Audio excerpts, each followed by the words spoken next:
നമസ്കാരം. ജല്ലിക്കെട്ട് ചാനലിൻ്റെ ഇൻട്രൊഡക്ഷൻ പാർട്ടിൽ വരുന്ന രണ്ടാമത്തെ വീഡിയോയിലോട്ട് എല്ലാവർക്കും സ്വാഗതം. സ്റ്റോക്ക് മാർക്കറ്റ് പഠിക്കാനായിട്ട് വേറെ ഒരുപാട് ഓപ്ഷൻസ് ഉള്ളപ്പോൾ ഈ ജല്ലിക്കെട്ട് ചാനലിൽ എന്താ പ്രത്യേകിച്ചൊരു പ്രത്യേകത എന്ന് സ്വാഭാവികമായിട്ടും ചിന്തിക്കുക അല്ലേ. സ്റ്റോക്ക് മാർക്കറ്റ് ഒരു ബാലികേറാമലയാണ് ഉള്ള അടിസ്ഥാനരഹിതമായ ഒരു വിശ്വാസമുണ്ടല്ലോ, അത് തകർക്കാൻ നമ്മൾ ശ്രമിക്കുന്നു എന്നുള്ളതാണ് ജല്ലിക്കെട്ടിനുള്ള ഒന്നാമത്തെ പ്രത്യേകത. എനിക്ക് പേഴ്സണലി പലപ്പോഴും തോന്നിയിട്ടുണ്ട്, സാധാരണക്കാർ ഇത് പഠിക്കണ്ട എന്നോർത്തിട്ട് പറഞ്ഞ് എന്തോ വലിയ സംഭവമാക്കി വെച്ചേക്കുവാണ് സ്റ്റോക്ക് മാർക്കറ്റ് എന്ന്. അപ്പോൾ അതുകൊണ്ട് തന്നെ സ്കൂളിൽ പഠിക്കുന്ന പിള്ളേർക്ക് വരെ മനസ്സിലാകുന്ന രീതിയിൽ നമ്മൾ വീഡിയോസ് ചെയ്യാൻ ശ്രമിക്കും എന്നുള്ളതാണ് ജല്ലിക്കെട്ട് ചാനലിൻ്റെ വേറൊരു പ്രത്യേകത. പിന്നെ 100 രൂപ കൊണ്ട് 10,000 രൂപ ഉണ്ടാക്കാം, 5,000 രൂപ മുടക്കി ലക്ഷപ്രഭുവാകാം എന്നൊക്കെ പറഞ്ഞുകൊണ്ടുള്ള മോഹന വാഗ്ദാനങ്ങളൊക്കെ നൽകുകയും അല്ലെങ്കിൽ അങ്ങനെയൊക്കെയുള്ള തമ്പനയിൽ ഇട്ടിട്ട് ആളുകളെ വീഡിയോയിലേക്ക് ആകർഷിക്കുകയൊക്കെ ചെയ്യുന്ന പരിപാടി നമ്മൾ ജല്ലിക്കെട്ടിൻ്റെ ചാനലിൽ ചെയ്യില്ല എന്നുള്ളതാണ് നമ്മുടെ വേറൊരു പ്രത്യേകത. ഇനി ഇതിനെല്ലാം പുറമെ നമ്മുടെ ചാനൽ കണ്ടിട്ട് നമ്മുടെ ചാനൽ കാണുന്ന ആളുകൾക്ക് ഇപ്പോൾ കിട്ടുന്നതിനെ കഴിഞ്ഞും അല്ലെങ്കിൽ ഇപ്പോൾ കിട്ടുന്നതിൻ്റെ കൂട്ടത്തിൽ ഒരു രൂപയെങ്കിലും കൂടുതലായിട്ട് സാമ്പത്തിക വരുമാനം ഉണ്ടാകണം എന്ന് നമ്മൾ ആത്മാർത്ഥമായിട്ട് ആഗ്രഹിക്കുന്നുണ്ടെന്നുള്ളതാണ് ഏറ്റവും പ്രധാനം. So this is Abhijith with you. Let's move to a new video.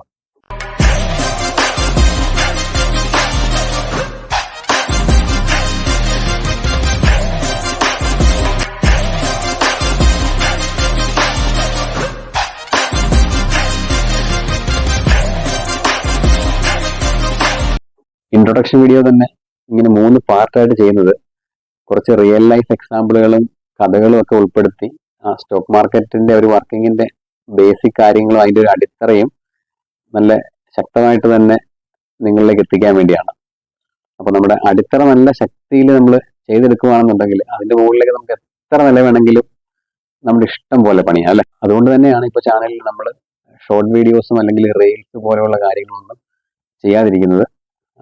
ഇനി മുമ്പോട്ട് പോകുമ്പോൾ നമ്മൾ ഉദ്ദേശിക്കുന്നത് മാക്സിമം ഒരു 10 മിനിറ്റ് 15 മിനിറ്റ് വീഡിയോസുകളിൽ എല്ലാ എപ്പിസോഡുകളും തീർക്കാമെന്നാണ് വിചാരിക്കുന്നത്. ഈ ഒരു ഇൻട്രൊഡക്ഷൻ പാർട്ടിൽ മാത്രം നമുക്ക് കുറച്ച് ലെങ്ത് വീഡിയോ ചെയ്യേണ്ടതായിട്ട് വരുന്നുണ്ട്. ഇൻട്രൊഡക്ഷൻ പാർട്ടിൻ്റെ ഈ ഒരു വീഡിയോയിൽ പൊതുവെ കേട്ടിട്ടുള്ള ചില സംശയങ്ങൾ പിന്നെ എല്ലാവരുടെ ഉള്ളിലുള്ള ചില ചോദ്യങ്ങളും ഒക്കെയാണ് ഉൾപ്പെടുത്താൻ ശ്രമിച്ചിട്ടുള്ളത്. അപ്പോൾ സ്റ്റോക്ക് മാർക്കറ്റ് എന്ന് കേൾക്കുമ്പോൾ തന്നെ ആളുകൾക്ക് പെട്ടെന്ന് മനസ്സിൽ വരുന്നത് ഈ ഒരു കരടിയുടെയും കാളയുടെയൊക്കെ പടം എന്തിനാണ് കാണിക്കുന്നൊരു സംശയം വളരെ ഇതിനെപ്പറ്റി ഒരു ഐഡിയ ഇല്ലാത്ത ആളുകൾക്ക് തോന്നാറുണ്ട്. അപ്പോൾ ഇതിൻ്റെ ഒരു കാര്യം എന്താണെന്ന് പറഞ്ഞാൽ, നമ്മുടെ സ്റ്റോക്ക് മാർക്കറ്റിൽ നമ്മൾ നേരത്തെ ഡിസ്കസ് ചെയ്തായിരുന്നല്ലോ, സ്റ്റോക്ക് മാർക്കറ്റിൽ സ്റ്റോക്കുകളുടെ വാങ്ങലും വിൽപ്പനയൊക്കെയാണല്ലോ പ്രധാനമായിട്ട് നടക്കുന്നത്. ഓരോ പല കമ്പനികളുടെ ഷെയറുകൾ വാങ്ങിക്കുകയും വിൽക്കുകയൊക്കെയാണ് ഷെയർ മാർക്കറ്റിൽ നടക്കുന്നത്. അപ്പോൾ അതിൽ ഈ ഷെയറുകൾ വാങ്ങുന്ന ആളുകളുടെ സൈഡിൽ നിന്നുകൊണ്ടാണ് നമ്മൾ എപ്പോഴും മാർക്കറ്റിൻ്റെ ഒരു ട്രെൻഡിനെ പറ്റി സംസാരിക്കുന്നത്. വാങ്ങുന്ന ആളുകൾ ഒരുപാട് മാർക്കറ്റിൽ കൂടുതലാണ്, അതായത് ഷെയർ വിൽക്കുന്ന ആളുകളെ കഴിഞ്ഞ് ഒത്തിരി കൂടുതലാണ് വാങ്ങുന്ന ആളുകൾ എന്നുണ്ടെങ്കിൽ മാർക്കറ്റിന്റെ ഒരു ട്രെൻഡ് മുകളിലേക്ക് പോകും. അപ്പോൾ മാർക്കറ്റിന്റെ ആ ഒരു മുകളിലേക്കുള്ള ആ ഒരു കുതിപ്പിനെ കാണിക്കാൻ വേണ്ടിയിട്ട് ഒരു പ്രതീകം പോലെ നമ്മൾ കാളയുടെ രൂപമാണ് പണ്ട് മുതൽ ഉപയോഗിക്കുന്നത്. അതേപോലെ തന്നെ മാർക്കറ്റിൽ ഈ വാങ്ങുന്ന ആളുകൾ കുറയും, അതായത് ഷെയർ വിൽക്കുന്ന ആളുകൾ ഒരുപാട് മാർക്കറ്റിലുണ്ട്, പക്ഷെ ഷെയർ വാങ്ങാനുള്ള ആളുകൾ, ക്യാഷ് മുടക്കി വാങ്ങാനുള്ള ആളുകൾ കുറയുമെന്ന് കാണുമ്പോൾ മാർക്കറ്റിന്റെ ഒരു ട്രെൻഡ് താഴേക്ക് വരും, മാർക്കറ്റ് ഇടിയുന്ന പോലെ താഴേക്ക് വരും.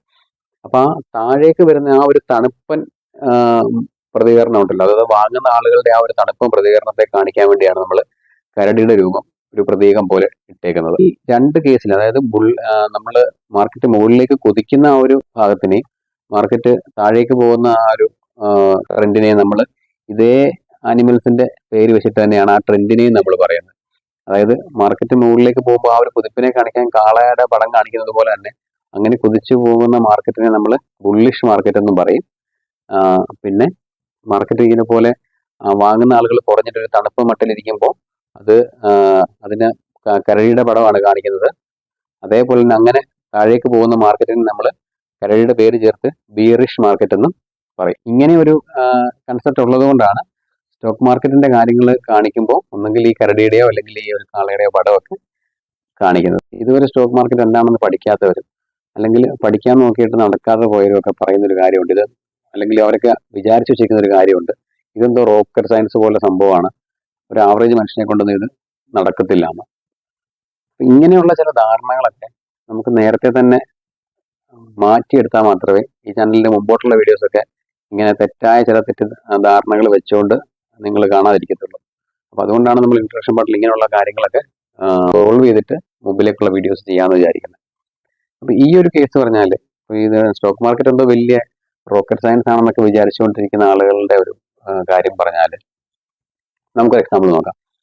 ഇപ്പോൾ നമ്മുടെ കയ്യിൽ അധികം പൈസയൊന്നുമില്ല, വളരെ മിനിമം ബഡ്ജറ്റേ ഉള്ളൂ നമ്മുടെ ഒരു പുതുതായിട്ടൊരു വീട് പണിയാനായിട്ട്. അപ്പോൾ അങ്ങനെ വീട് പണിയാൻ വേണ്ടിയിട്ട് ആലോചിക്കുമ്പോൾ നമ്മുടെ കയ്യിൽ മിനിമം ബഡ്ജറ്റ് ഉള്ളത് കൊണ്ട് തന്നെ നമുക്കൊരു എഞ്ചിനീയറെ കണ്ട് പ്ലാൻ വരയ്ക്കാനോ പുള്ളിക്കാരന് അതിനുള്ള പൈസ കൊടുക്കാനോ അല്ലെങ്കിൽ ഒരു കോൺട്രാക്ടറെ ഏൽപ്പിച്ചിട്ട് നിങ്ങൾ വർക്ക് മൊത്തം തീർത്ത് തരണം എന്ന് പറയാനോ ഒന്നും ഉള്ള കപ്പാസിറ്റി നമുക്കില്ല.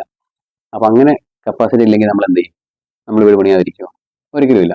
നമ്മൾ എന്ത് ചെയ്യും? നമ്മൾ നാട്ടിലെ മേശരിമാരെയും ബാക്കിയുള്ള ആളുകളെയൊക്കെ വിളിച്ചിട്ട് ഇത് പണി തരുന്നതിന് എന്നാ റേറ്റ് എന്ന് ചോദിച്ച് ഓരോ ആളുകൾക്ക് ചെറിയ മുറിച്ച് നമ്മൾ പണി കൊടുക്കും അല്ലേ.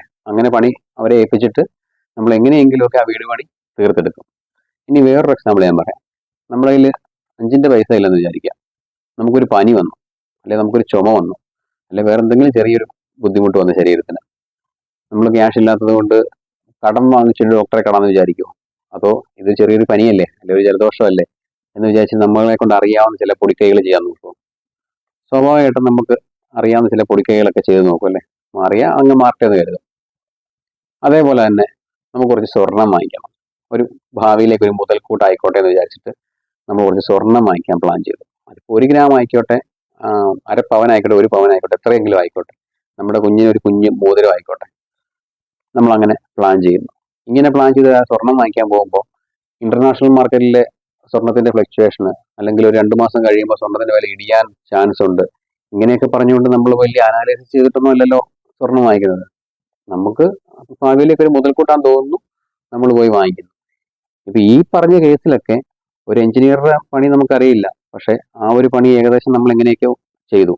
അല്ലെങ്കിൽ ഒരു ഡോക്ടറുടെ പണി നമുക്കറിയില്ല, അല്ലെങ്കിൽ നമ്മൾ MBBS പഠിച്ചിട്ടില്ല, പക്ഷെ ചെറിയ പൊടിക്കൈകളൊക്കെ ചെയ്ത് നമ്മുടെ ചെറിയ ചെറിയ അസുഖങ്ങളൊക്കെ നമ്മൾ ചിലപ്പോൾ അങ്ങ് മാറ്റും. ഇനി സ്വർണം വാങ്ങിക്കുന്ന കേസിൽ വലിയ അഡ്വൈസർമാരുടെ അടുക്ക പോയിട്ട് സ്വർണത്തിന്റെ വിലയെപ്പറ്റി അഡ്വൈസ് എടുത്തിട്ടൊന്നും അല്ല നമ്മൾ ജ്വല്ലറി പോയിട്ട് ചെറിയൊരു മോതിരോ അല്ലെങ്കിൽ ചെറിയ ഒരു അസറ്റ് എന്നുള്ള രീതിയിൽ എന്തെങ്കിലും സ്വർണ്ണമോ വാങ്ങിക്കുന്നത്.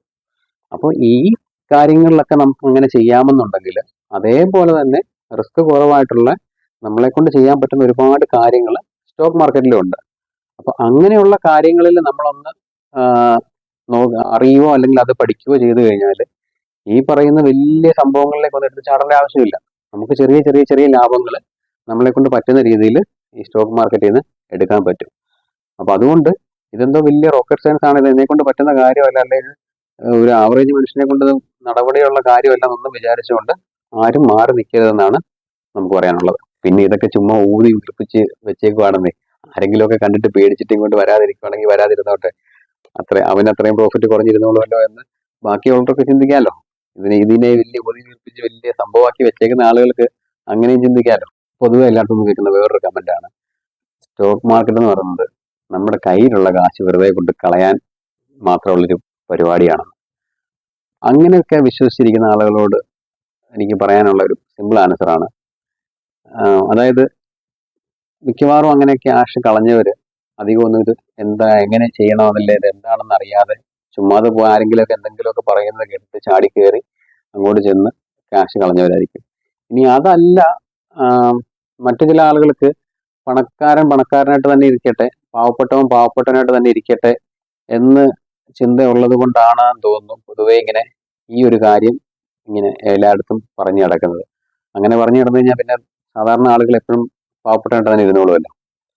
അപ്പൊ എനിക്ക് പേഴ്സണലി അങ്ങനെ തോന്നിയിട്ടുണ്ട്, അത് അങ്ങനെ തന്നെ ആകാനാണ് സാധ്യതയും. കാരണം ഈ പറയുന്ന പോലെ വലിയ വലിയറ മലയും റോക്കറ്റ് സയൻസും ഒന്നും ഞാൻ ഇതിൽ കാണുന്നില്ല.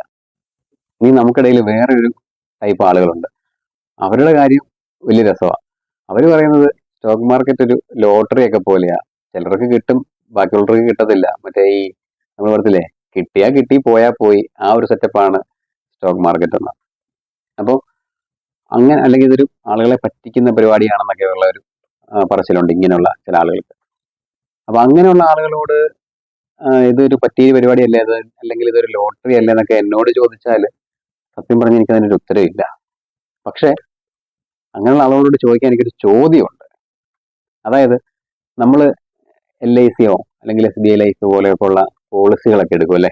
ഇപ്പോൾ മാസം നിങ്ങൾ 1000 രൂപ അടയ്ക്കല്ലേ, 500 രൂപ അടയ്ക്കുക, മാസം മാസം 1000 രൂപ അടച്ചു കഴിഞ്ഞാൽ ഒരു 30 വർഷം കഴിയുമ്പോൾ നിങ്ങൾക്ക് 5 ലക്ഷം രൂപ കിട്ടും, അല്ലെങ്കിൽ 7 ലക്ഷം രൂപ കിട്ടും എന്നൊക്കെ പറഞ്ഞിട്ട് നമ്മളെ കൊണ്ട് പോളിസികളിൽ ചേർപ്പിക്കും. നമ്മൾ വലിയ കാര്യത്തിൽ ഈ പോളിസികളിലൊക്കെ ചേരുകയും ചെയ്യും. ഇവർ ഈ ക്യാഷ് എന്താ ചെയ്യുന്നത്? ഇവർ ചുമ്മാ ഈ ക്യാഷ് കൊണ്ടിട്ട് എവിടെയെങ്കിലും പെട്ടിക്കകത്ത് വെച്ചിട്ട് നമ്മൾ ഈ അടച്ച 30 വർഷം ആകാൻ വേണ്ടി നോക്കിയിരിക്കുകയാണോ? ഒരിക്കലും അല്ല. നമ്മുടെ LIC പോലുള്ള കമ്പനികൾ നമ്മുടെ കയ്യിൽ നിന്ന് വാങ്ങിക്കുന്ന ഈ പൈസ നേരെ കൊണ്ട് ഇൻവെസ്റ്റ് ചെയ്യുകയാണ് ചെയ്യുന്നത്. കമ്പനികളിൽ ഇൻവെസ്റ്റ് ചെയ്യും, സ്റ്റോക്ക് മാർക്കറ്റിൽ ഇൻവെസ്റ്റ് ചെയ്യും. അങ്ങനെയാണ് അവർ ചെയ്യുന്നത്.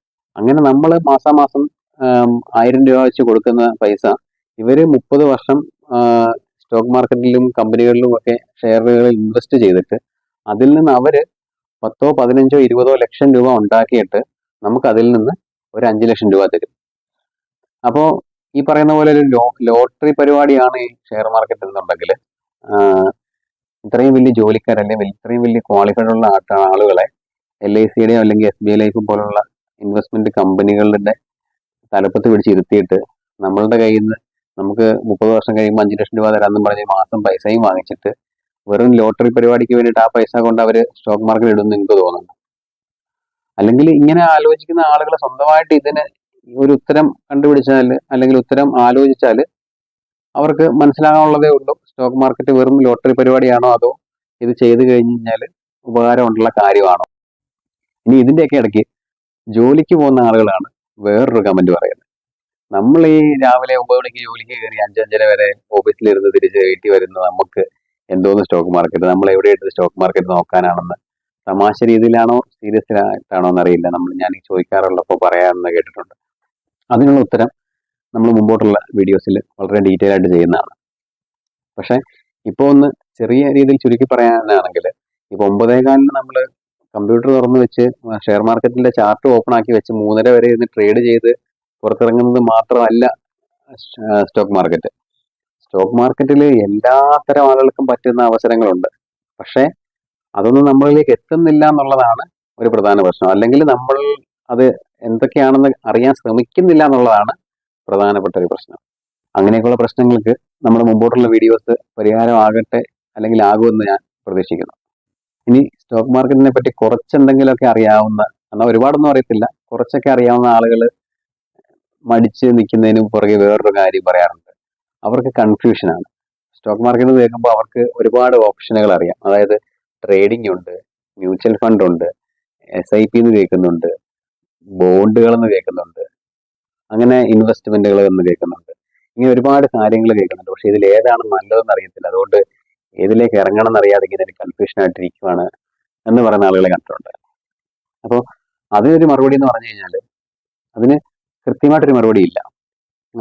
നമുക്കൊരു ഉദാഹരണം പറയാം.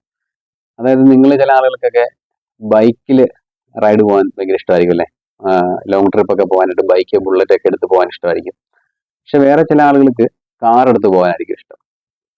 ഇതൊന്നും അല്ലാതെ ഒരു ഹെഡ്സെറ്റ് ഒക്കെ കുത്തി നല്ല മെലോഡിയസ് പാട്ടും ഒക്കെ കേട്ട് ബസ്സിന്റെ സൈഡ് സീറ്റിലൊക്കെ ഇരുന്ന് കാഴ്ചയും കണ്ട് യാത്ര ചെയ്യുന്ന ഇഷ്ടപ്പെടുന്ന ഒരുപാട് ആളുകളുണ്ട്. അപ്പൊ ഇങ്ങനെയൊക്കെയുള്ള ആളുകളോട് പോയിട്ട് ബൈക്കാണോ കാറാണോ നല്ലതെന്ന് ചോദിച്ചു കഴിഞ്ഞാൽ കുറച്ച് ആളുകൾ പറയും ബൈക്കാണ് നല്ലതെന്ന് പറയും, കുറച്ച് ആളുകൾ പറയും കാറാണ് നല്ലതെന്ന് പറയും. വേറെ ചില ആളുകൾ പറയും എന്തിനാ വെറുതെ ബൈക്കും കാറും ഒക്കെ എടുത്ത് കാശ് കളയുന്നത്, ഏറ്റവും നല്ലത് ഒരു ഹെഡ്സെറ്റും കുത്തി ബസ്സിനകത്തിരിക്കുന്നതാണെന്ന് പറയും. അപ്പോൾ ഇഷ്ടങ്ങൾ എന്ന് പറയുന്നത് എല്ലാ ആളുകൾക്കും ഓരോരോ ഇഷ്ടങ്ങളാണ് അല്ലെ. അതേപോലെ തന്നെയാണ് സ്റ്റോക്ക് മാർക്കറ്റിൽ. സ്റ്റോക്ക് മാർക്കറ്റിൽ ഒരുപാട് അവസരങ്ങളുണ്ട്, അല്ലെ, ഒരുപാട് രീതികളിൽ നമുക്ക് ഇൻവെസ്റ്റ് ചെയ്യാനുള്ള മാർഗങ്ങളുണ്ട്. അപ്പം അതിലൊക്കെ ഓരോ ആളുകൾക്കും അവരവരായിട്ടുള്ള ഇഷ്ടം കാണും. അപ്പോൾ അവരുടെ ഇഷ്ടമായിരിക്കും അവർക്ക് നല്ലത്, നമ്മുടെ ഇഷ്ടമായിരിക്കും നമുക്ക് നല്ലത്. അപ്പോൾ നമ്മൾ സ്റ്റോക്ക് മാർക്കറ്റിനെ പറ്റി ബേസിക് ആയിട്ടുള്ള കുറച്ച് കാര്യങ്ങൾ അറിഞ്ഞു കഴിയുമ്പോൾ അതിൽ ഏതാണോ കുറച്ച് നമുക്ക് നമ്മുടെ രീതികൾക്കോ അല്ലെ നമ്മളുടെ ഒരു സിറ്റുവേഷനും യോജിച്ച് നിൽക്കുന്നത് നമുക്ക് തോന്നുന്നത് അതിലേക്ക് ഇറങ്ങുക, അല്ലെങ്കിൽ അത് ട്രൈ ചെയ്ത് നോക്കുക. അത് നമുക്ക് അത്ര ബെനിഫിറ്റ് ആയിട്ട് കാണുന്നില്ല എന്നുണ്ടെങ്കിൽ അടുത്ത വേറൊരു ഓപ്പർച്യൂണിറ്റി നോക്കുക. അങ്ങനെ ഏതെങ്കിലും ഒരെണ്ണം നമുക്ക് സ്യൂട്ട് ആകും, അപ്പൊ അത് കണ്ടിന്യൂ ചെയ്യാം. അല്ലാതെ ഒന്നിലും ഇറങ്ങാതെ പുറമേ നോക്കിയിട്ട് ഏറ്റവും നല്ല ഏതാ അതിലേക്ക് ഇറങ്ങാന്ന് പറഞ്ഞു കഴിഞ്ഞാൽ അങ്ങനെ ഒരു ഏറ്റവും നല്ലതെന്നൊരു ഓപ്ഷൻ അതില്ല. എല്ലാവരും ഏതെങ്കിലും ഒരു അവസരത്തിന് യൂസ് ചെയ്തിട്ട് അത് അവരുടെ ബെസ്റ്റ് ആക്കി മാറ്റുകയാണ് ചെയ്യുന്നത്. ഇനി നമുക്ക് നോക്കാനുള്ളത് വലിയ ഒരു ശതമാനം ആളുകളുടെ ഒരു സംശയമാണ്. അതായത് സ്റ്റോക്ക് മാർക്കറ്റിലേക്ക് ഇറങ്ങുമ്പോൾ എത്ര രൂപ നമ്മുടെ കയ്യിൽ വേണം, അല്ലെങ്കിൽ മിനിമം എത്ര രൂപ ഉണ്ടെങ്കിലാണ് നമുക്ക് സ്റ്റോക്ക് മാർക്കറ്റിലേക്ക് ഇറങ്ങാൻ പറ്റുന്നത്, ഒരു മിനിമം ക്യാപിറ്റൽ എത്രയാണ്, ഇങ്ങനെയുള്ള സംശയം ഒരുപാട് ആളുകളുടെ മനസ്സിലുണ്ട്. അപ്പൊ ഇതിന് ഒരു ഉത്തരവ് എന്നുള്ള രീതിയിൽ ഞാനൊരു കാര്യം പറയാം. അത് നിങ്ങൾക്ക് എത്ര പേർക്ക് അറിയാമെന്ന് എനിക്കറിയത്തില്ല, എന്നാലും ഞാൻ പറയാം. എൻ്റെയൊക്കെ ചെറുപ്പത്തിൽ നമുക്ക് എന്തെങ്കിലും ഒരു പൈസയുടെ ആവശ്യം വന്നത്, സ്കൂളിലൊക്കെ പഠിക്കുന്ന സമയത്ത് എന്തെങ്കിലും ഒരു പൈസയുടെ ആവശ്യം വന്നെങ്കിൽ വീട്ടിൽ ചോദിക്കാൻ പറ്റാത്ത ഒരു സാഹചര്യമാണെന്നുണ്ടെങ്കിൽ ഞാനൊക്കെ ആദ്യം പോയി നോക്കുന്നത് വീട്ടിലെ ജീരക പാത്രത്തിലോ അല്ലെങ്കിൽ തേയിലട്ടിനകത്തോ ഒക്കെയാണ്. അതിന് കാരണം എന്താണെന്ന് ചോദിച്ചു കഴിഞ്ഞാൽ നമ്മുടെ അമ്മമാര് 10 രൂപയുടെ 20 രൂപയുടെ നോട്ടൊക്കെ സൂക്ഷിച്ചു വെക്കുന്നത്, അല്ലെങ്കിൽ നമ്മൾ എന്തെങ്കിലും സാധനം വാങ്ങിച്ചിട്ട് മിച്ചം കിട്ടിയ ചില്ലറ പൈസകൾ, അല്ലെ ഒരു 10 രൂപ 90 രൂപയുടെ സാധനം വാങ്ങിച്ചൊരു 10 രൂപ ബാക്കി കിട്ടി, ആ 10 രൂപ കൊണ്ട് ഇവർ ഇടുന്നത് ഈ ജീരകത്തിനകത്തോ അല്ലെങ്കിൽ തേയിലട്ടിനകത്തോ ഒക്കെയാണ്. അപ്പൊ ഞാൻ പറയുന്നത് അത് തന്നെയാണ് നമ്മുടെ ഷെയർ മാർക്കറ്റിൽ ഇറങ്ങിയാൽ അത് തന്നെയാണ് നമ്മുടെ ഇൻവെസ്റ്റ്മെന്റ്. നമ്മുടെ കയ്യിൽ ഒരു 10 രൂപ ഉണ്ടെന്നുണ്ടെങ്കിൽ ആ 10 രൂപ മതി നമുക്ക് ഷെയർ മാർക്കറ്റിലോട്ട് ഇറങ്ങാനായിട്ട്. ഒരു എക്സാമ്പിൾ പറയാനാണെന്നുണ്ടെങ്കിൽ നമ്മുടെ എല്ലാവർക്കും അറിയാം വോഡാഫോൺ ഐഡിയ, നമ്മുടെ ഐഡിയയുടെ ഷെയർ. ഐഡിയയുടെ ഒരു ഷെയറിന്റെ വില ഇപ്പോൾ 15 രൂപയാണ്. ഇനി പോട്ടെ, ഐഡിയ അത്ര നല്ല രീതിയിലല്ലല്ലോ മുമ്പോട്ട് പോകുന്നതെന്നൊക്കെ ഒരു സംശയം നിങ്ങൾക്ക് ഉണ്ടെന്നുണ്ടെങ്കിൽ, നമുക്ക് മലയാളികൾക്ക് എല്ലാം അറിയാവുന്ന ബാങ്കാണല്ലേ South Indian Bank. South Indian Bank അടുത്തൊരു 5 വർഷം കൊണ്ട് പൂട്ടി പോകുന്ന ആരെങ്കിലും കരുതുന്നുണ്ടോ? ഇതിപ്പോ ഞാൻ ഇങ്ങനെ പറഞ്ഞു കഴിഞ്ഞാൽ സൗത്ത് ഇന്ത്യൻ ബാങ്കിൽ അക്കൗണ്ടുള്ള ആളുകളൊക്കെ വടിവാൾ എടുത്തിന്റെ നേരെ ഇറങ്ങുക. അപ്പൊ നമുക്കറിയാം സൗത്ത് ഇന്ത്യൻ ബാങ്ക് ഇവിടെ തന്നെ കാണുമെന്ന് നമുക്ക് ഏകദേശം ഉറപ്പുണ്ട് അല്ലേ. അപ്പം സൗത്ത് ഇന്ത്യൻ ബാങ്കിൽ ഒരു ഷെയർ വാങ്ങിക്കുന്നതാണ് എന്താ പ്രശ്നം? സൗത്ത് ഇന്ത്യൻ ബാങ്ക് ഇപ്പോഴത്തെ നിലയിൽ നിന്ന് കുറച്ചെങ്കിലും മുമ്പോട്ട് പോകാനേ സാധ്യതയുള്ളൂ എന്ന് വിചാരിച്ചുകൊണ്ട് സൗത്ത് ഇന്ത്യൻ ബാങ്കിൽ ഒരു ഷെയർ വാങ്ങിക്കുകയാണെങ്കിൽ നമുക്ക് 30 രൂപ മുടക്കിയാൽ മതി. ഇനി ഇത് രണ്ടും പോട്ടെ, നമുക്ക് വോഡാഫോണിന്റെ കാര്യം വിടാം, സൗത്ത് ഇന്ത്യൻ ബാങ്കിന്റെ കാര്യം വിടാം. നമുക്ക് കുറച്ച് വലിയ കമ്പനി നോക്കാം. അതാകുമ്പം പേടിക്കണ്ടല്ലോ എന്ന് തോന്നിക്കഴിഞ്ഞാൽ ടാറ്റ സ്റ്റീൽ എടുക്കാം. ടാറ്റ സ്റ്റീലോളം വലിയൊരു കമ്പനി ഇന്ത്യയിൽ ഇപ്പൊ ഞാൻ വേറെ ഏതാ പറയുന്നു. അപ്പൊ അത്രയും വലിയ ഒരു കമ്പനിയുടെ ഇപ്പോഴത്തെ ഒരു ഷെയർ വാങ്ങിക്കണം എന്നുണ്ടെങ്കിൽ 200 രൂപയിൽ താഴെ നമ്മൾ മുടക്കിയാൽ മതി. അപ്പൊ ഇങ്ങനെയൊക്കെയുള്ള ഒരുപാട് അവസരങ്ങൾ നമ്മുടെ മാർക്കറ്റിൽ കിടക്കുമ്പോൾ മിനിമം 50,000 രൂപ ഉണ്ടെങ്കിലേ ഷെയർ മാർക്കറ്റിലേക്ക് ഇറങ്ങാൻ പറ്റത്തുള്ളൂ എന്ന് തോന്നുന്നു എന്നൊക്കെ വെറുതെ വിചാരിച്ചുകൊണ്ട് നമ്മൾ ഒരിക്കലും ഇരിക്കരുത്. നമ്മുടെ ഈ ഷെയർ മാർക്കറ്റിന്റെ ഏറ്റവും വലിയൊരു കാര്യം എന്ന് പറയുന്നത് തന്നെ, അല്ലെങ്കിൽ അതിന്റെ ഏറ്റവും വലിയൊരു നല്ല വശം എന്ന് പറയുന്നത് തന്നെ, 10 രൂപ ഉള്ളവനും വാങ്ങിക്കാനും അവിടെ സ്റ്റോക്കുകളുണ്ട്, അല്ലെങ്കിൽ 100 രൂപ കയ്യിലുള്ളവനും അവിടെ അവസരങ്ങളുണ്ട്. ഇനിയും ലക്ഷങ്ങളോ കോടികളോ കയ്യിലുള്ളവനും അതിൻ്റെതായിട്ടുള്ള അല്ലെങ്കിൽ റിസ്ക് കൂടിയ വലിയ വലിയ റിട്ടേൺസ് കിട്ടുന്ന വേറെ വേറെ ഓപ്ഷനുകൾ അവർക്കും ഉണ്ട്. അങ്ങനെ എല്ലാവർക്കും അവർ നമ്മളെ കൊണ്ട് പറ്റുന്ന രീതിയിൽ പാർട്ടിസിപ്പേറ്റ് ചെയ്യാൻ പറ്റുന്ന ഒരു പ്ലേസ് ആണ് സ്റ്റോക്ക് മാർക്കറ്റ്. ബാക്കി ഒരു സ്ഥലത്തും നമുക്കിത് പറ്റത്തില്ല എന്നുള്ളതാണ് എനിക്ക് തോന്നിയിട്ടുള്ള ഒരു കാര്യം. ആ കാര്യം എന്ന് പറഞ്ഞാൽ നമുക്കിപ്പോ ഭാവിയിൽ നമുക്ക് കുറച്ച് റിട്ടേൺ കിട്ടാൻ വേണ്ടിയിട്ട് നമ്മളൊരു കടമുറി പണിയുവോ അല്ലെങ്കിൽ ഒരു സ്ഥലം വാങ്ങിച്ചിടുവോ എന്നൊക്കെ പറഞ്ഞാൽ നമ്മുടെ കയ്യിൽ മിനിമം ഒരു പൈസ വേണം അല്ലേ. ഒരു സെന്റ് സ്ഥലം വാങ്ങിക്കണമെങ്കിൽ പോലും എത്ര രൂപ വേണം. അപ്പം അത്രയും പൈസ നമുക്ക് ചിലപ്പോൾ ഉണ്ടാക്കാൻ പറ്റിയെന്ന് വരത്തില്ല. ഇനിയിപ്പം ഗോൾഡ് വാങ്ങിക്കാന്ന് പറഞ്ഞാൽ പോലും ഏറ്റവും കുറഞ്ഞ 1 ഗ്രാം വാങ്ങിക്കണം എന്നുണ്ടെങ്കിൽ ഇപ്പോഴത്തെ വിലയ്ക്ക് നമ്മൾ 6,500 7,000 രൂപ, ഇനി വാറ്റൊക്കെ അടക്കം ടാക്സ് അടക്കം കൊടുക്കുകയാണെങ്കിൽ അതിന് മുകളിലൊരു തുക നമ്മൾ കണ്ടെത്തണം. അപ്പൊ അങ്ങനെ ഒരു സമയത്താണ് ഇതിന്റെയൊക്കെ മുകളിൽ അല്ലെങ്കിൽ അതിനെ കഴിഞ്ഞൊക്കെ കൂടുതൽ റിട്ടേൺസ് തരുന്ന ഒരു അവസരം നമുക്ക് കയ്യിൽ 10 രൂപ ഉണ്ടെങ്കിൽ പോലും എൻ്റർ ആകാൻ പറ്റുമെന്നൊരു സിറ്റുവേഷനിൽ അപ്പുറത്തുള്ളത്. പക്ഷെ അത് നമ്മൾ കറക്റ്റായിട്ട് അത് മനസ്സിലാക്കുന്നില്ല എന്നുള്ളതാണ് ഇങ്ങനെയുള്ള സംശയങ്ങൾ ഇങ്ങനെ എപ്പോഴും നിലനിൽക്കാനുള്ള കാര്യം. അപ്പൊ ഇങ്ങനെയുള്ള പല പല സംശയങ്ങളും ഈ ഒരു ഇൻട്രൊഡക്ഷൻ പാർട്ടിൽ കൊണ്ട് അങ്ങ് തീർക്കാനാണ് വിചാരിക്കുന്നത്. ഇനിയിപ്പോൾ നമ്മുടെ ഒരു ലാസ്റ്റ് ഒരു ക്വസ്റ്റ്യൻ കൂടെ നോക്കിയിട്ട് ഈ ഇൻട്രൊഡക്ഷൻ പാർട്ട് 2 ഈ വീഡിയോ ഇവിടെ വൈൻഡപ്പ് ചെയ്യാൻ തോന്നുന്നു. അതെന്താന്ന് പറഞ്ഞു കഴിഞ്ഞാൽ, ഇതെല്ലാം കേട്ടിട്ടും ചില ആളുകൾ പറയും എന്തൊക്കെ പറഞ്ഞാലും സ്റ്റോക്ക് മാർക്കറ്റ് റിസ്ക് അല്ലേ, അവിടെ റിസ്ക് കുറയ്ക്കാൻ പറ്റുന്ന കാര്യങ്ങൾ വല്ലതും ഉണ്ടോ? അതല്ലെന്നുണ്ടെങ്കിൽ നമ്മൾ ഈ കഷ്ടപ്പെട്ടുണ്ടാക്കിയ കാശ് മൊത്തവും അങ്ങനെ റിസ്ക് ഉള്ളിടത്തോണ്ട് ഇടുന്നത് അത്ര ബുദ്ധികരമായ കാര്യമാണോ എന്നാണ് വേറെ ചില ആളുകൾ കരുതുന്നത്. ഇനി എത്രയൊക്കെ പറഞ്ഞാലും സ്റ്റോക്ക് മാർക്കറ്റ് റിസ്ക് ആണ് എന്ന് മന്ത്രം പോലെ പറഞ്ഞുകൊണ്ടിരിക്കുന്ന ആളുകളോടായിട്ട് ഒരു കാര്യം പറയാം. അതായത് നമുക്ക് എല്ലാവർക്കും സൈക്കിൾ ചവിട്ടാൻ അറിയാമല്ലേ? ഈ വീഡിയോ കാണുന്ന ഒരു 90% ആളുകൾക്കും സൈക്കിൾ ചവിട്ടാൻ അറിയാമെന്ന് കരുതുന്നു. അപ്പൊ അതുകൊണ്ട് തന്നെ ഞാൻ പറയുന്ന കാര്യം അവർക്ക് 90% ആളുകൾക്കും മനസ്സിലായേക്കും. അതായത് നമ്മളൊക്കെ സൈക്കിൾ ചവിട്ടും. അപ്പൊ നമ്മൾ സൈക്കിൾ ചവിട്ടുന്ന ആളുകളോട് ഞാൻ പറയാണ്, നിങ്ങൾ സൈക്കിൾ ചവിട്ടുമ്പോൾ നിങ്ങൾ ഈ വളവുകളൊക്കെ തിരിയുമ്പോൾ സെൻട്രിഫ്യൂഗൽ ഫോഴ്സും സെൻട്രിപീറ്റൽ ഫോഴ്സും എന്നൊക്കെ പറഞ്ഞിട്ട് കുറച്ച് കാര്യങ്ങളുണ്ട്. ഇതൊക്കെ നിങ്ങളുടെ ബോഡിയിലും നിങ്ങളുടെ സൈക്കിളിലും ഒക്കെ ആക്ട് ചെയ്തിട്ട് നിങ്ങൾ ചിലപ്പോൾ തെറിച്ചു പോവും. അവിടെ ഏതെങ്കിലും കല്ല് തലയിടിച്ചിട്ട് നിങ്ങൾ മരിച്ചു പോവും. അല്ലെന്നുണ്ടെങ്കിൽ നിങ്ങൾ സൈക്കിളിൽ നിന്ന് വീണ് നിങ്ങളുടെ കൈയും കാലും ഒക്കെ ഒടിയും എന്ന് പറഞ്ഞ് ഞാൻ സൈക്കിൾ ചവിട്ടാൻ അറിയാവുന്ന ഒരാളെയും പേടിപ്പിക്കുകയാണ്, സൈക്കിൾ ചവിട്ടാൻ അറിയാത്ത ഒരാളെയും പേടിപ്പിക്കുകയാണ്. അപ്പൊ ഈ സൈക്കിൾ ചവിട്ടാൻ അറിയാവുന്ന ഒരാൾ ഇവനിങ്ങനെ പലതും പറയും, ഞാൻ എത്ര നാളായിട്ട് സൈക്കിൾ ചവിട്ടാന്ന് പറഞ്ഞിട്ട് ഇതിലെ കേട്ട് ഇതിലെ ഇറക്കി വിട്ടിട്ട് അവന്റെ സൈക്കിൾ എടുത്ത് പോകും. അപ്പുറത്ത് സൈക്കിൾ ചവിട്ടാൻ അറിയാത്ത ആളിത് കേട്ടിട്ട് ഈശ്വര സെൻട്രിഫ്യൂഗൽ ഫോഴ്സോ സെൻട്രിപീറ്റൽ ഫോഴ്സോ ഇയാൾ ഇത് എന്തൊക്കെയാ പറയുന്നത്, വേണ്ട, ഇത് എനിക്ക് തോന്നുന്നു ഈ സൈക്കിളോട്ട് എന്തോ കുഴപ്പം പിടിച്ച പരിപാടിയാന്ന് തോന്നുന്നു, അതുകൊണ്ട് ചവിട്ടണ്ട എന്ന് വിചാരിച്ച് ആ ചവിട്ടാൻ അറിയാത്ത ആളങ്ങ് മാറിപ്പോകുന്നു. ഇനി ഈ ചവിട്ടാൻ എന്റെ ഈ വർത്താനം കേട്ടിട്ട് ഇത് വേണ്ടെന്ന് വെച്ചിട്ട് മാറിപ്പോയ ആള് പോയിട്ട് 10 പേരോട് പറയും സൈക്കിൾ ചവിട്ടാൻ പോവല്ലേ, എന്താണ്ട് സെൻട്രിപീറ്റൽ ഫോഴ്സും സെൻട്രിഫ്യൂഗൽ ഫോഴ്സും എന്നൊക്കെ പറഞ്ഞിട്ട് അതോ കാര്യങ്ങളുണ്ട്, ഇത് നമ്മളെ കൊണ്ട് നടക്കുന്ന കാര്യമല്ല, അതുകൊണ്ട് ചിലപ്പോൾ ജീവൻ വരെ പോവും, അതുകൊണ്ട് ആരും സൈക്കിൾ ചവിട്ടണ്ടെന്ന് പറയും. ഈ ഒരു എക്സാമ്പിൾ ഞാൻ പറഞ്ഞത് മാർക്കറ്റിലെ ഈ റിസ്കിനെ പറ്റി പറയാൻ വേണ്ടിയാണ്. അപ്പോൾ സൈക്കിൾ ചവിട്ടുന്ന ഒരാൾക്ക് സെൻട്രിഫ്യൂഗൽ ഫോഴ്സ് എന്താണെന്നോ അല്ലെ സെൻട്രിപീറ്റൽ ഫോഴ്സ് എന്താണെന്നോ ഒന്നും അറിയേണ്ട ആവശ്യമില്ല. ഒരു വളവ് തിരിയുമ്പോൾ ചെറുതായിട്ടൊന്ന് സൈക്കിളും നമ്മുടെ ബോഡി ചരിച്ചു കൊടുക്കാൻ വേണ്ടിയിട്ട് അവനോ അവളോ ആരും ആയിക്കോട്ടെ സൈക്കിൾ ചവിട്ടി പോകുമ്പോൾ ഒരു വളവ് എത്തുമ്പോൾ ഇതൊന്നും അറിയാത്ത, അതായത് ഫിസിക്സിന്റെ പല നിയമങ്ങളും അറിയാത്ത ആളുകൾ ഈ സെൻട്രിഫ്യൂഗൽ ഫോഴ്സിനെയും ഈ സെൻട്രിപീറ്റൽ ഫോഴ്സിനെയും ഒക്കെ അതിജീവിച്ചിട്ടാണ് സൈക്കിൾ തിരിക്കുന്നത് എന്നുള്ള കാര്യം അവർ പോലും അറിയുന്നില്ല. അപ്പൊ അതുപോലെ തന്നെയാണ് സ്റ്റോക്ക് മാർക്കറ്റിൽ. നമ്മൾ ചില ബേസിക് കാര്യങ്ങൾ പഠിച്ചിട്ട് നമ്മൾ സ്റ്റോക്ക് മാർക്കറ്റിലേക്ക് ഇറങ്ങി നമ്മളെ കൊണ്ട് പറ്റുന്ന രീതിയിൽ ചെറിയ ചെറിയ ലാഭങ്ങൾ എടുക്കാൻ വേണ്ടിയിട്ട് സ്റ്റോക്ക് മാർക്കറ്റിന്റെ അങ്ങേ അറ്റം വരെ പഠിച്ചിട്ട് ഇറങ്ങേണ്ട ആവശ്യമില്ല. അല്ലെങ്കിൽ സ്റ്റോക്ക് മാർക്കറ്റുമായിട്ട് ബന്ധപ്പെട്ട എല്ലാ കാര്യങ്ങളും പഠിച്ചാലേ നമുക്ക് ലാഭം കിട്ടുമെന്ന് ആരും പറയുന്നില്ല. അല്ലെങ്കിൽ അങ്ങനെ ഒരു ധാരണ എല്ലാവരിൽ ഉണ്ടാക്കി വെക്കുകയാണ് ഇപ്പൊ ചെയ്യുന്നത്. ഒരിക്കലും അങ്ങനെയല്ല. നമുക്ക് കുറച്ച് കാര്യങ്ങൾ മാത്രം അറിയാന്നുണ്ടെങ്കിൽ നമുക്ക് അറിയാവുന്ന ആ ഒരു റേഞ്ച് ഉണ്ടായിരിക്കുമല്ലോ അല്ലെ, ആ റേഞ്ചിനകത്ത് നിന്നുകൊണ്ട് നമ്മൾ സ്റ്റോക്ക് മാർക്കറ്റിൽ പാർട്ടിസിപ്പേറ്റ് ചെയ്യുവാണെന്നുണ്ടെങ്കിൽ നമുക്ക് യാതൊരുവിധ റിസ്ക്കും വരത്തില്ല. ഇപ്പൊ വീണ്ടും ഞാൻ പറഞ്ഞ സൈക്കിളിന്റെ കാര്യം തന്നെ പറയുവാണെന്നുണ്ടെങ്കിൽ നമ്മളോട് ചെറുപ്പം മുതലേ ആരും പറയുന്നില്ല സൈക്കിൾ ചവിട്ടി കഴിഞ്ഞ് കഴിഞ്ഞാൽ ബാലൻസ് തെറ്റി വീഴും, വളവ് തിരിയുമ്പോൾ തെറിച്ചു പോകും എന്നും പറഞ്ഞ് നമ്മളെ ആരും പേടിപ്പിക്കുന്നില്ല. ആ സൈക്കിൾ ചവിട്ടുമ്പോൾ ആദ്യം കുറച്ചൊക്കെ വീഴും, അത് കഴിഞ്ഞാൽ ബാലൻസ് അങ്ങ് കിട്ടിക്കഴിഞ്ഞാൽ കുഴപ്പമില്ല. ഇതാണ് നമ്മൾ കാണുന്നത്. പിന്നെ നമ്മുടെ കൺമുന്നിൽ കൂടെ എല്ലാ ആളുകളും സൈക്കിളിട്ട് പോകുന്നത് നമ്മൾ കാണുന്നുണ്ട്.